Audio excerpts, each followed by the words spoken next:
Hello students, let us see question number 18 of the textual exercise.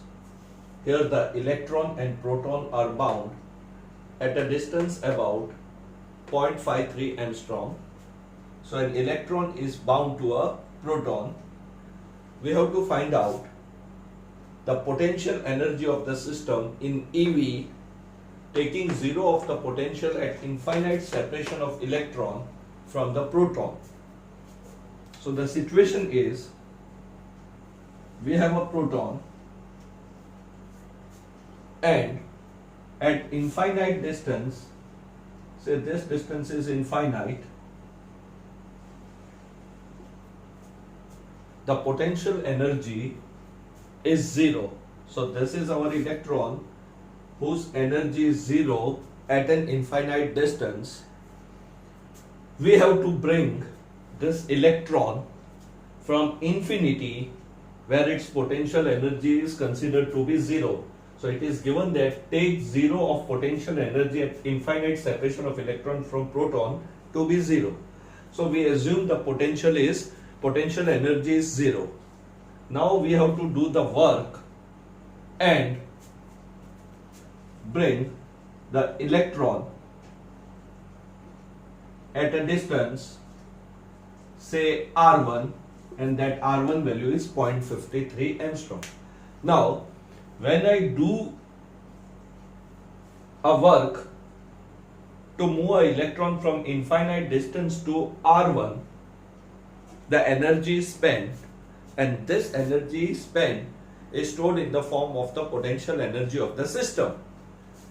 Now I have to do the work against the gravitational force, the electric force between the proton and electron. If I leave this electron free, then it will be attracted towards the proton. So we did the work to bring a electron from infinity to a distance R1 against the field of a proton. So this work done is stored in the form of the potential energy of the system. So in the first part, the work done, or you can say potential energy of the system, that is, I can write work done to move electron from infinity to distance R1, that is equal to the potential energy will be equal to the final potential energy minus the initial potential energy. So finally the electron is at a distance R1. Initially it was at infinite distance. So we know that when the work is done from one point to another, the resultant is final minus initial. So it becomes potential energy final minus potential energy initial. Initial means infinite. So final potential energy will be equal to K Q1 Q2 upon R1, and the initial potential energy is 0. So minus 0. And therefore the potential energy is equal to K Q1 Q2 upon R1. We substitute these values, that is equal to 9 into 10 raised to 9 into 1.6 into 10 raised to minus 19 whole square upon R1 is given as 0.53 angstrom. So converting it into an meter, 0.53 into 10 raised to minus 10 meter. We substitute all these values. Now when we substitute all this value, one Q is for proton, one is for electron. We put a minus sign here for an electron. Now substituting all this value, you will get minus 43.47 into 10 raised to minus 19 joule. So your potential energy should be negative. Now it is given that find out the potential energy in EV. Now we know that 1 EV is equal to 1.6 into 10 raised to minus 19 joule. And therefore potential energy in EV will be equal to minus 43.47 into 10 raised to minus 19 divided by 1.6 into 10 raised to minus 19. So it get cancelled. So U will be equal to minus 27.2 EV. This is a round off figure. So you check this by substituting all the values. So potential energy of the system is this. Means this much amount of work done, or 43.47 into 10 raised to minus 19 joule of work is done to bring an electron from infinite distance to a distance r1. So this much work we have done. Now in the second part, you have to find out the minimum work required to free electron given kinetic energy is half the magnitude of potential energy obtained in A. So this was our first part. We did this much of work to bring an electron from infinite distance to a distance r1, and that work done is stored in the form of the potential energy of the system. Now the electron is revolving in an orbit at a distance 0.53 angstrom.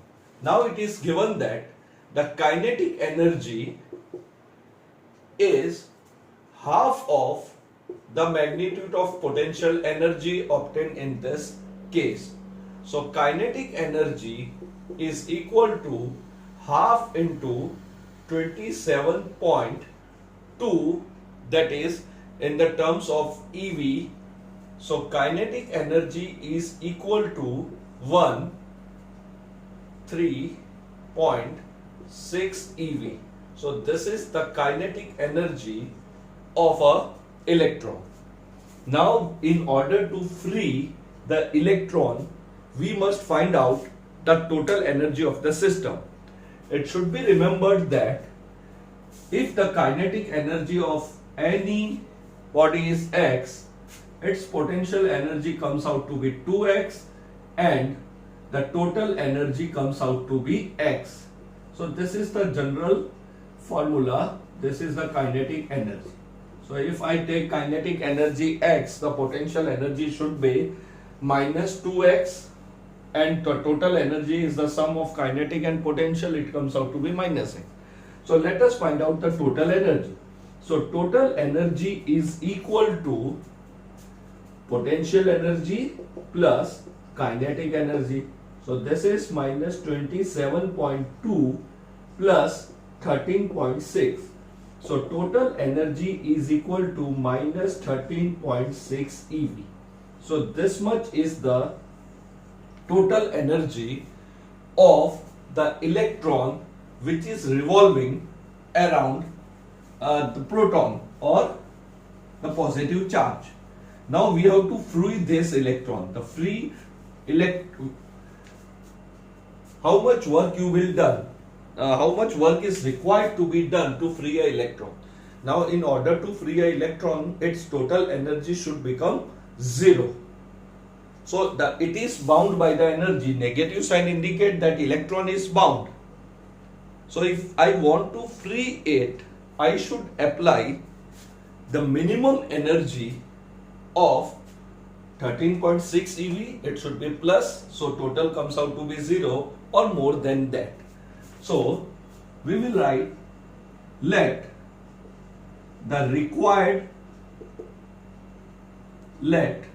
the energy required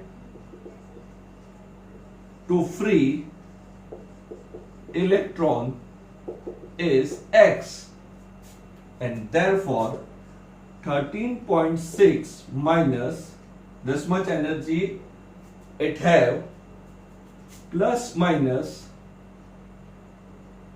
it should be plus x, that is we must supply this energy it should be at least equal to 0 or greater than 0.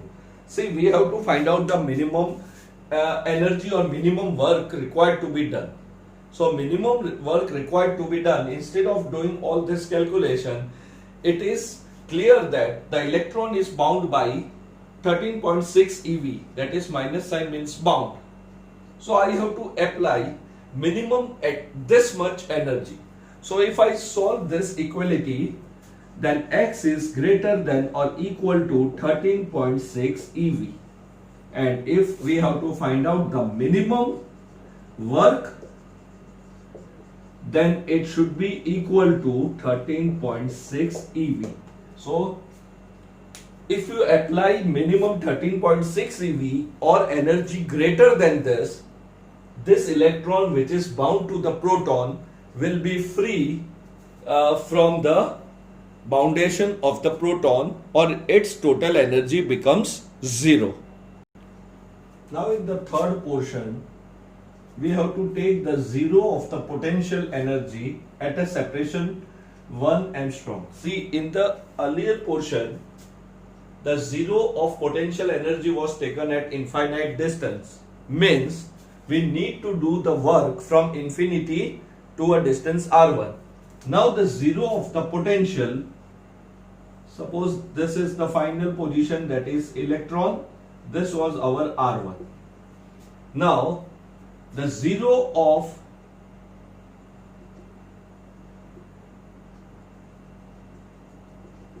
say this is r2.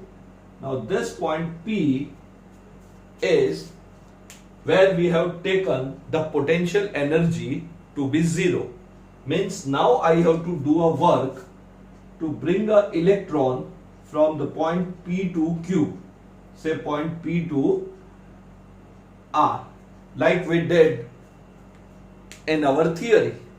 So instead of bringing a charge from infinity to R1, you are doing the work to bring an electron from point P to point R, or from distance R to R1. So again, final position is R, so final potential energy minus initial potential energy. So first, what are the answers to A and B if the 0 potential is taken at 1 angstrom separation? So potential energy of system, now this is work done to move electron from R2 to R1. So this is equal to again final minus initial.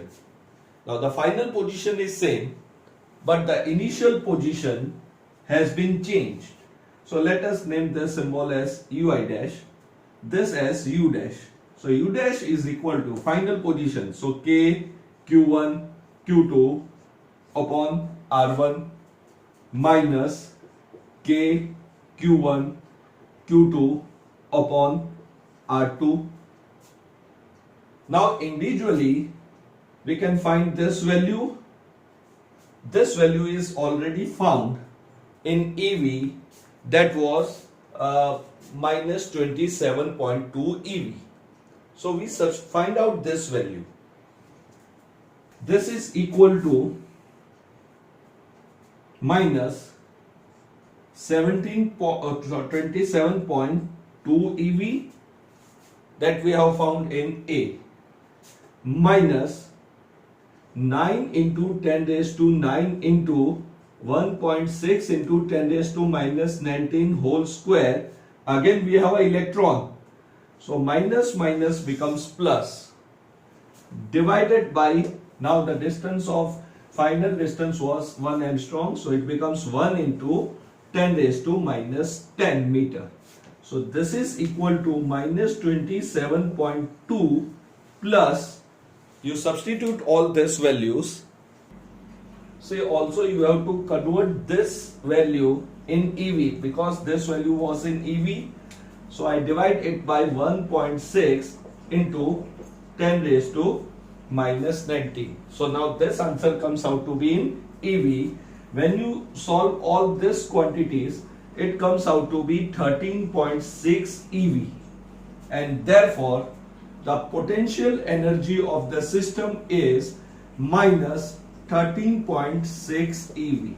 So this is the potential energy of the system when the electron is brought from point P to R. This is the answer of A part. So when we brought the electron from infinity to this distance, we spent 27.2 eV of energy. Now we are bringing it from R2 to R1, so you have to spend only 13.6 eV of energy. This is the comparison when the potential energy at infinite is 0, and here the potential energy is taken 0 at R2 or 1 angstrom.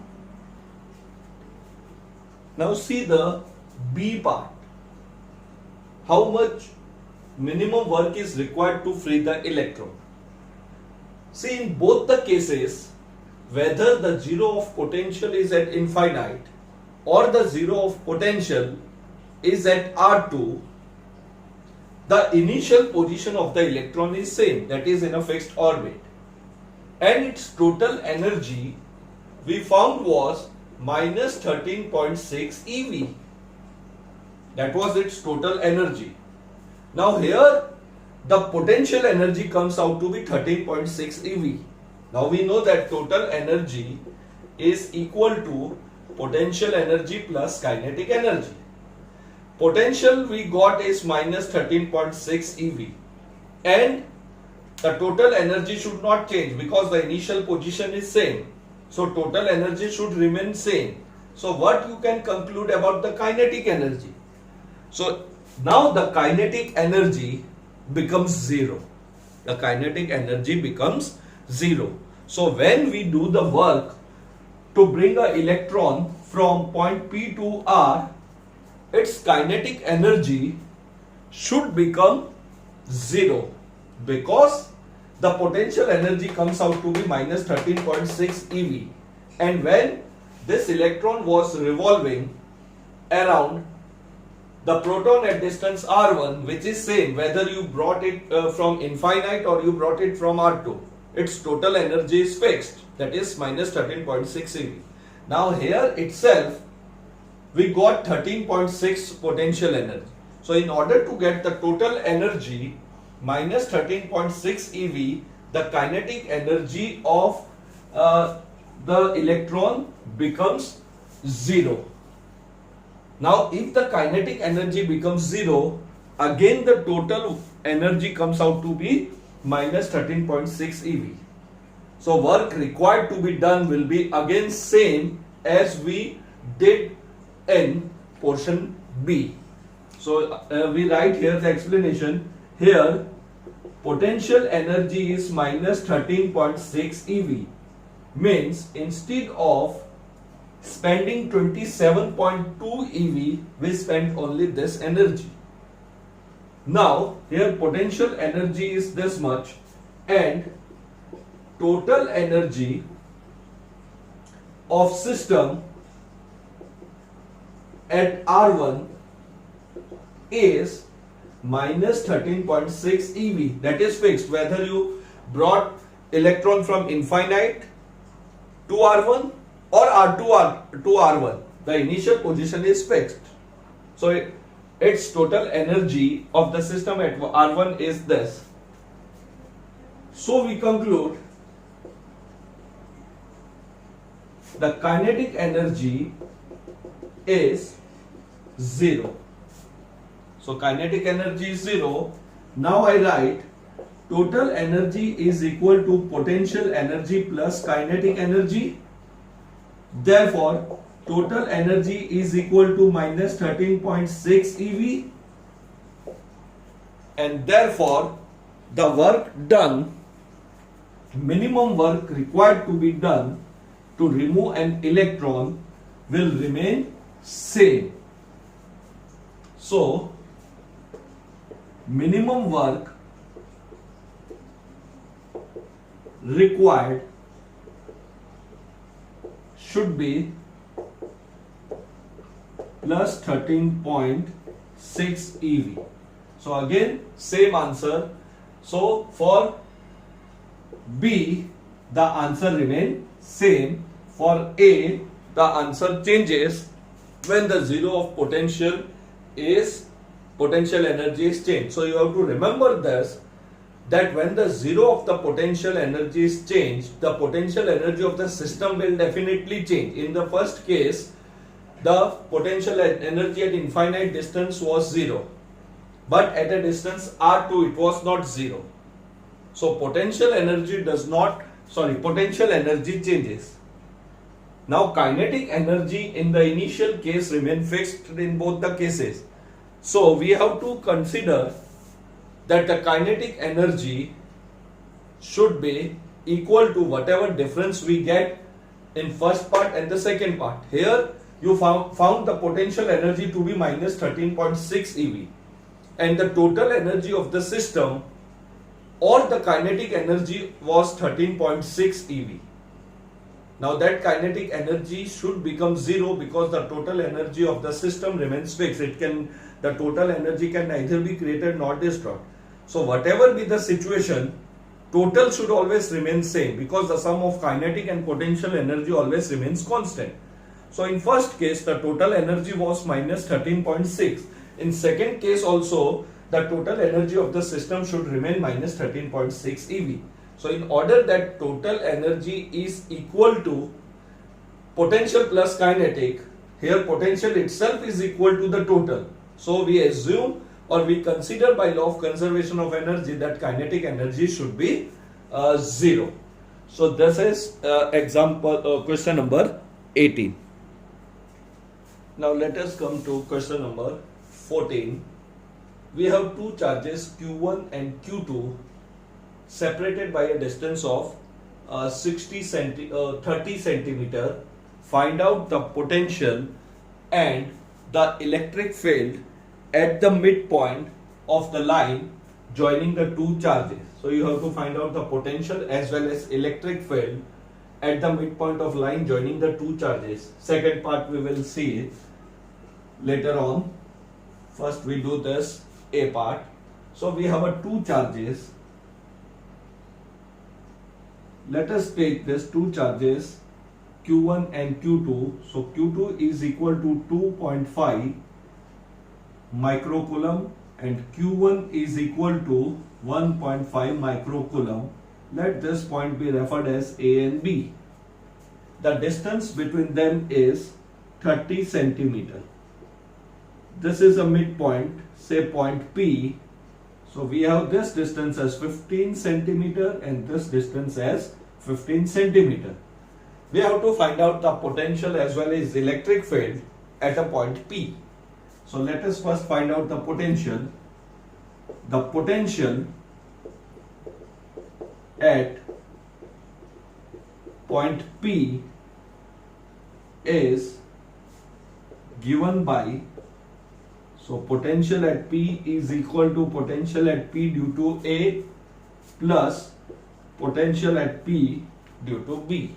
So simply we substitute the values potential at P due to A, so K source upon distance between test and source, let it be R1 or I am directly writing 15 centimeter, so 15 into 10 raised to minus 2 meter plus K Q2 upon this distance, that is 15 into 10 raised to minus 2 coulomb. So you substitute all this value and find out the potential in volt. So substituting all this value, you will find out the answer. So this is a potential. Now you have to find out the electric field intensity. Now if we want to find out the electric field intensity, place a unit positive charge at this point. So if I place a unit positive charge at this point, it will be repelled towards 2.5 due to 1.5. So this will be called as electric field intensity due to Q1. And Q2 will repel this unit positive charge in the opposite direction So it will be E2. Clearly E2 magnitude will be more, so the length of the arrow is more for E2 as compared to E1. So clearly the resultant is from Q2 to Q1.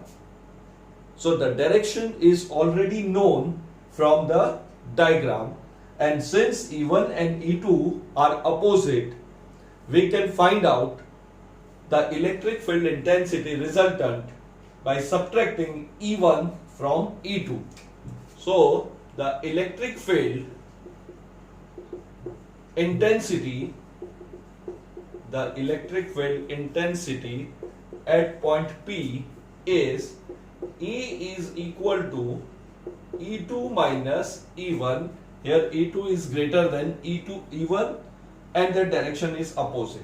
Now this is equal to K Q2 upon 15 into 10 raised to minus 2 whole square, that is KQ upon R square, minus K Q1 into 15 into 10 raised to minus 2 whole square. So substitute all this value, we will find out the electric field intensity in volt per meter, or you can say Newton per coulomb. The direction of electric field is from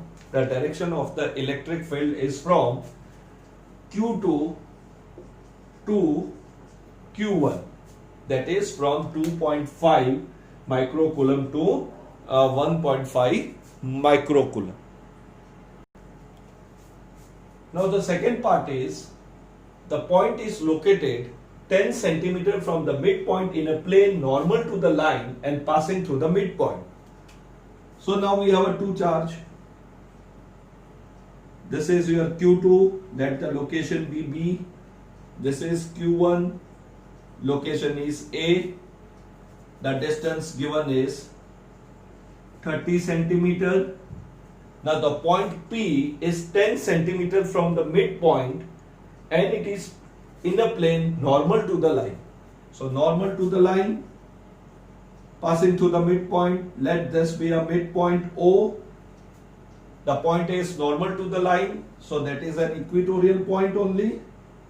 So let us take this point P, and this distance given is 10 centimeter. So this distance is 10 centimeter. We have to find out the potential at this point and the potential or an electric field at this point. So let us join A and P. This distance is 10 centimeter. Let this distance be denoted by R1 and this is 15 centimeter. So it should be equal. This is point B, Q2. This distance is also 15 centimeter. So this is the geometry. Let this distance be R2. Now from a right angle POB or POA, we can find out PB or PA. So let us draw the diagram with proper symmetry.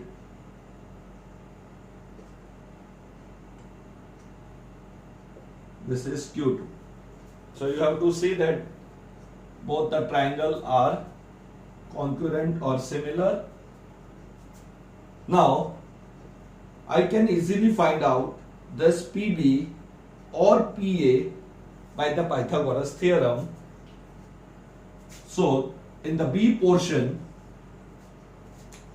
PB is equal to PA is equal to under root OB square plus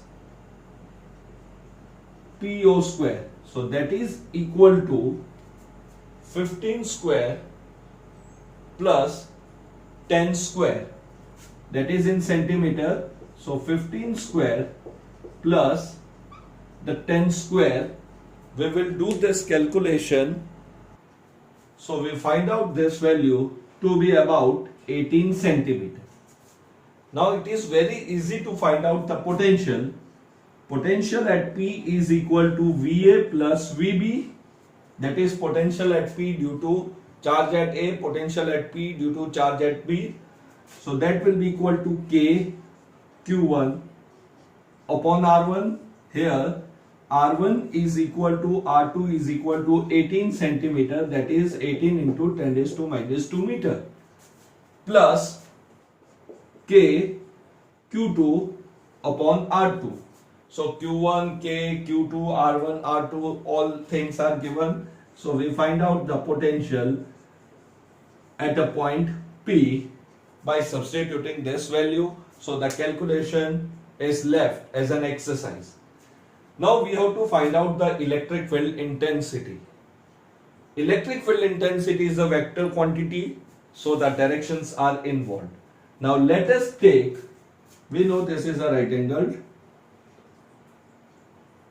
Let us take this angle as theta and this angle also as theta. So the total angle is 2 theta. Now when I put a unit positive charge at point P, it will be repelled away. So this is the electric field, the direction of electric field intensity due to Q2. Let us name it E2. Due to Q1. So this is E1. So electric field intensity is resultant, the angle between the two fields is 2 theta.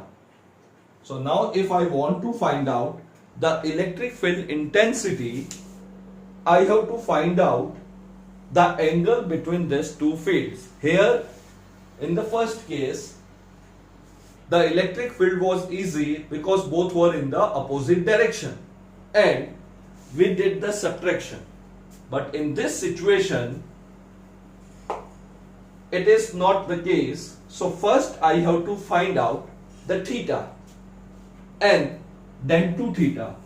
And now R1 and R2 is 18 centimeter. Now how to find out this 2 theta? So I take this right angle triangle. So from figure, or in triangle POB, I take this right angle. So I have a opposite side and the adjacent side. So in triangle POB, cos theta is equal to opposite upon adjacent. So it comes out to be 3, it is 15 centimeter divided by 10 centimeter. So, cos theta is equal to adjacent upon hypotenuse. Cos theta is opposite upon hypotenuse. So 15 upon 18. So it comes out to be 5 upon 9. So this is the ratio. Cos theta is equal to 5 upon 9. Now there are two possibilities. I know I need an angle 2 theta. And we know that in a vector form, the resultant of this magnitude will be under root a square plus b square plus 2ab cos theta, or cos angle between these two vectors. That is cos 2 theta is required. We found cos theta. So one method is, with the help of a table, you find out theta and then it will be doubled. So one situation is there that you find out cos theta from a table. You will get theta is equal to cos inverse 5 by 9. And then you take or you double that angle. Or I can do now cos 2 theta is equal to 2 cos square theta minus 1. The mathematics students know this formula. So I can directly get cos 2 theta. So it becomes 2 into cos square, that is 25 upon 81 minus 1. So that is equal to 50 upon 81 minus 1. So it comes out to be minus 31 upon 81. So this is cos 2 theta. So directly I can substitute cos 2 theta as minus 31 upon 81. Now E vector is equal to E1 vector plus E2 vector. They are in different direction. Now the resultant will be in between this, and we will see that the magnitude of Q2 will be more because its value is 2.5. They are at the same distance, so the effect of E2 will be more. So resultant will be inclined towards E2. That we will see where the resultant is. First we find out the magnitude. Now mode of E is equal to under root E1 square plus E2 square plus 2E1 E2 cos of 2 theta. So that is how we find the magnitude of electric field intensity in chapter 1. Now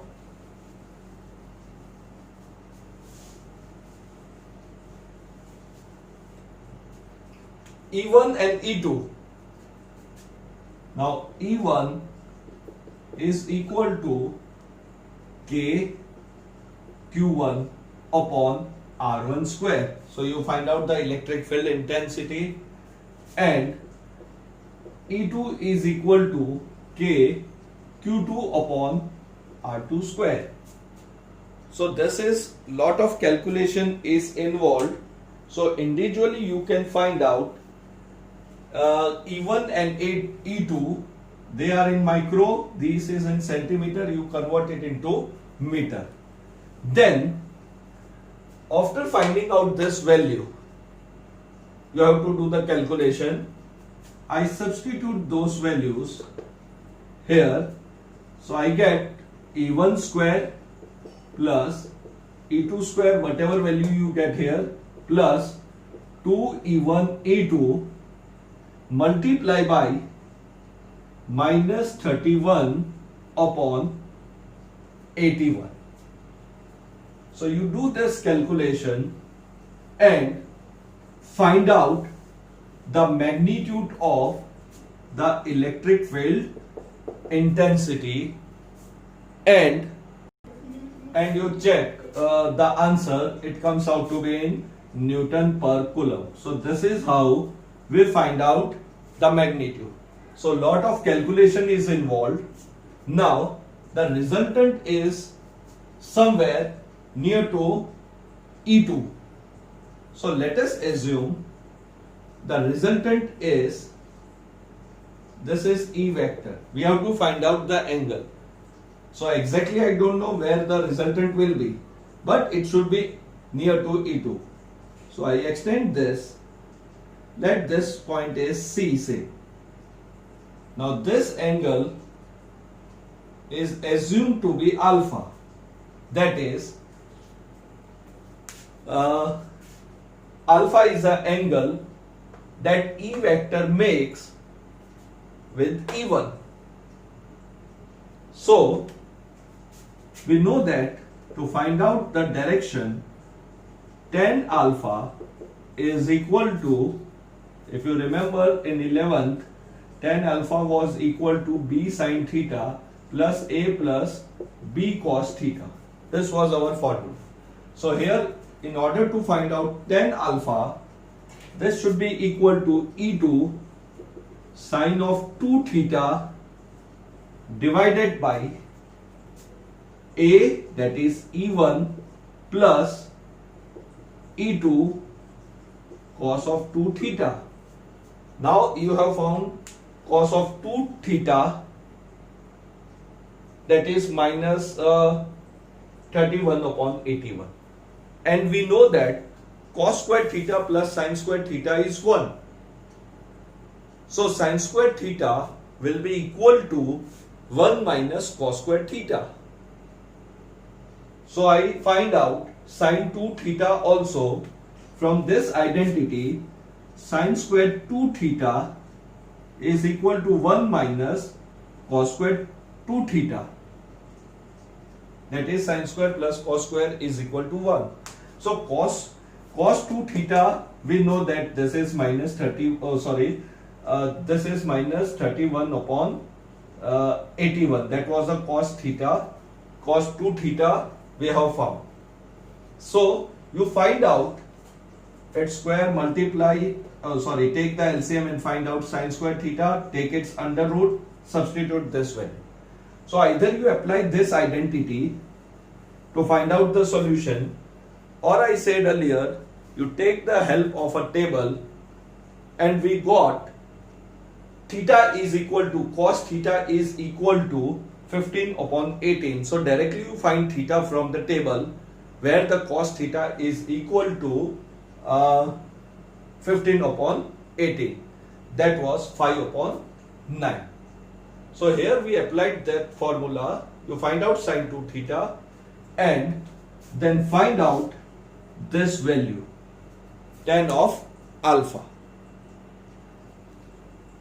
Now you will find out this answer to be about 76.3 degree, that is approximately, let us take it 76 degree. So this is the alpha or the angle. Then you have, after substituting all these values, you find out tan inverse of that value. So you will get a alpha to be about 76 degree. Now this is the angle which a resultant vector, that is E, makes with E1. Now suppose I redraw this geometry. This is point A. I take this E1 and place it at A. So this is my E1. This is B. I take up this E and draw here, that is resultant. This angle is my alpha. Now I can easily find out this angle. This angle. How I will find out this angle? I will take a triangle POA. Let this angle be referred as beta.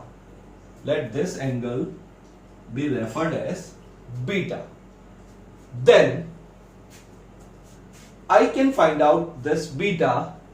So in triangle POA, let me take, now all three sides are known to me, that is 10, 15 and 18.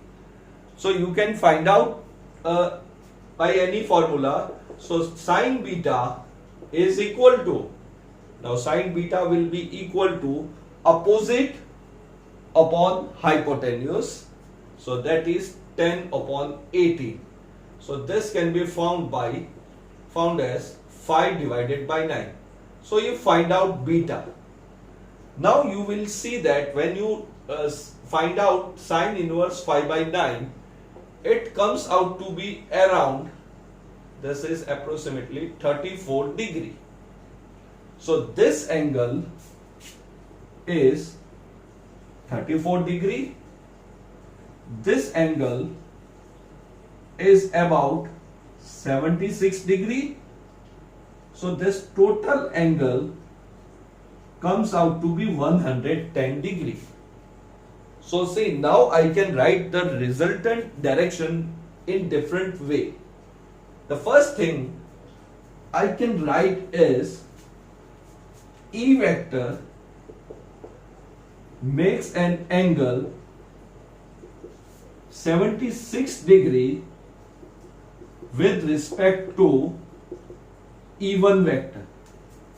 One option is this. Second option, E vector makes an angle 110 degree with respect to x-axis, and it is from Q1 to Q2. This is the angle, so this is my Q1, this is my Q2. So this angle is 110 degree with respect to x-axis from Q1 to Q2. So this is Q1 to Q2. So this is along x-axis, it makes an angle. Or I can also write, I have extended this vector and this is a C. Now let us name this as this angle as gamma, say. So now what is this gamma? Now if I take this E vector and put it at C, this angle was found to be 34 degree. Now this portion, this is point A, so I kept E vector on a point A. Now instead of this point A, I keep E vector at a point C, and I try to find out this angle gamma. Say this angle is gamma. So again I take a right angle and I can find out this value. But you will find that this gamma is this value by the geometry. This is gamma in this direction. So now this angle is 110. So this gamma comes out to be 70 degree. So this E vector, either you place it in at point C or I place it at A. This angle C or gamma is this point by the geometry. So I can also write E vector makes an angle 70 degree from in this direction, that is Q2 to Q1. So this is all depend whether what option is given to us. So we will say the resultant electric field makes an angle of 70 degree to a line joining the two charges from Q2 to Q1. So 70 degree to a line, this is a line joining Q2 to Q1, or it makes an angle of 110 with respect to x-axis, or you can say with a line joining the two charges. So it makes an angle of 70 degree or 110 with respect to x-axis or with respect to line joining Q1 to Q2. So depending upon the terminology, you can write any statement. So this is how you find out the resultant of the electric field intensity. The calculation is lengthy. You substitute all the values and try to find out the answer. Have a good day.